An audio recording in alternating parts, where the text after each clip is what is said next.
Hello everybody, Kevin Davis again from Social Traffic Lab, and this time we're actually looking at Google Analytics for Social Traffic Lab. And this is the new interface for Google Analytics. And one of the things I noticed under audience was social. It may have been here before, I just have never seen it.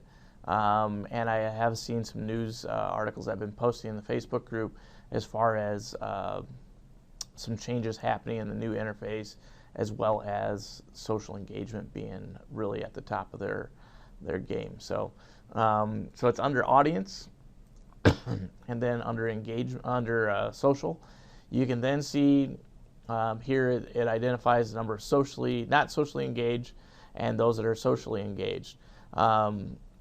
Socially engaged is it's people that are using the buttons, the social buttons that are appearing on your pages or on your blog posts. We haven't had a lot of those buttons actually on the posts, so we haven't really had a lot of social engagement on Social Traffic Lab, which is kind of ironic.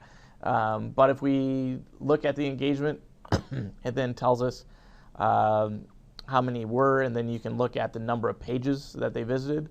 We can see that the two people that were socially engaged viewed 24 pages instead of 1.97 on average, and they spent 24 hours on the site rather than 3 minutes. So that's, and the bounce rate was 0 because of all those page visits, whereas it's 63.54% on average for the rest of the audience. So we can see that they're more engaged on the site as well. We can also look at the actions they take by clicking on action. So we can see the Facebook shares. We have 8.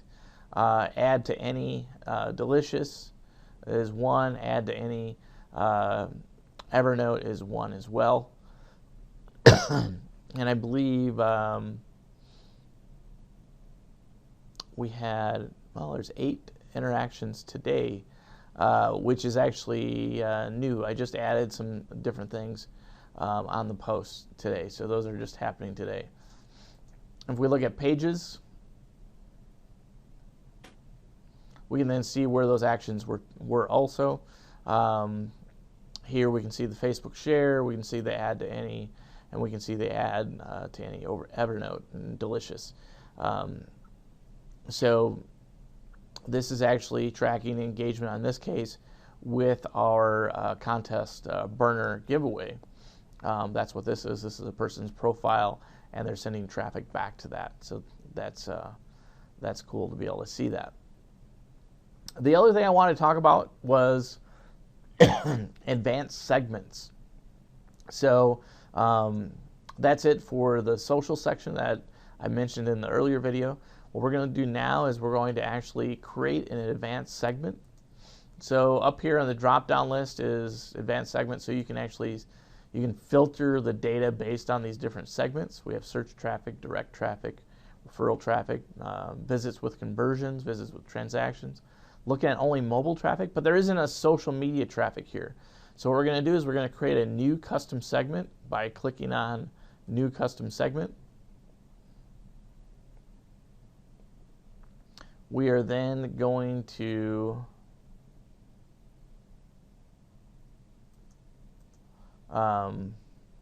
we're going to name this social media.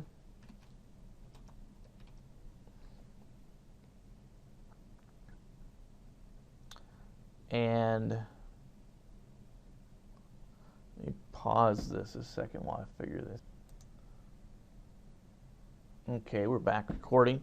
I did figure they changed this interface a bit also. So we're going to include, you can either include or exclude. So we're going to include data where the source contains or is exactly matching. So we can do exactly matching.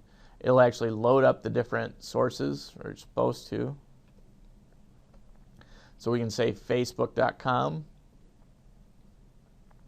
and we can add a or, And let's see, it's going to be source again.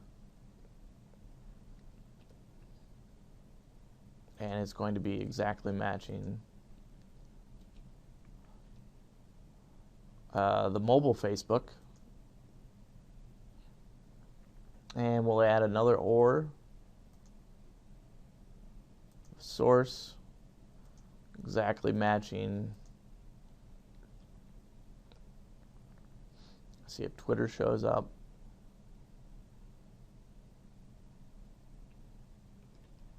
We'll add it. Twitter.com.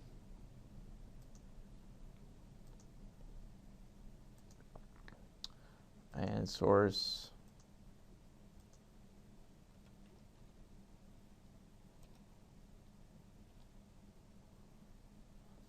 We can see there's a referral from Shell.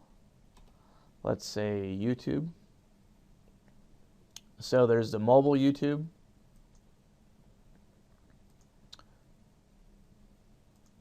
And you could also, instead of putting exactly matching, you could just say containing.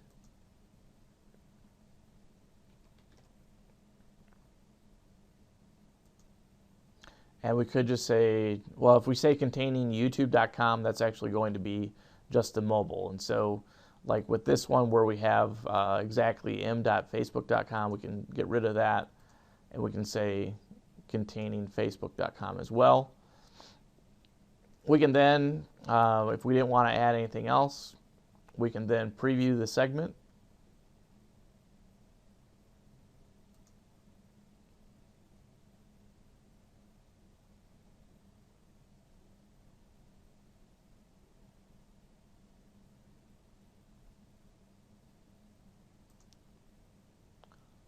So we test segment.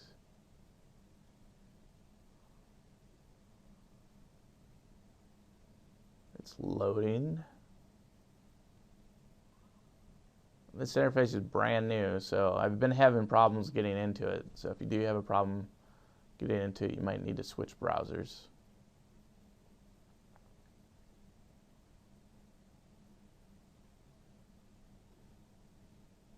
So actually, let's do this. Let's save this segment.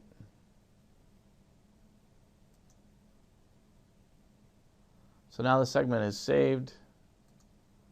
We've selected it already. If we then go to content, okay, now the test came back. So Facebook matched 322 visits, YouTube matched 236 visits, out of a total of 9,746. The segment matches this. So now if we look at demographics, we can look at a location. So it's going to be limited to social media. We can see where that social media hits are coming from. And this is where our traffic is coming from by country. If we looked at what content, if we look at pages, we can see what pages those social media visits actually came into. So again, we're still filtered to social media, which social media was 6.46% page views. And it gives you the total versus the segment on each of these different stats here. The graph is based on that segment only. It's not based on the overall. And then it shows you the pages of where they came into as well. And they can also show it by page title if that's more meaningful to you. And you can add other things of filtering in that as well. So what this does is it adds the filtering. If we want to get rid of that, we just go back up here and we get rid of the social media segment, apply, and we're back to all of our normal page views. So segmenting is a great way to actually look at different views of your analytics data. And you can actually use this in conjunction with the URL builder that I mentioned in the previous video to then segment your campaigns across your social media accounts. Thanks a lot.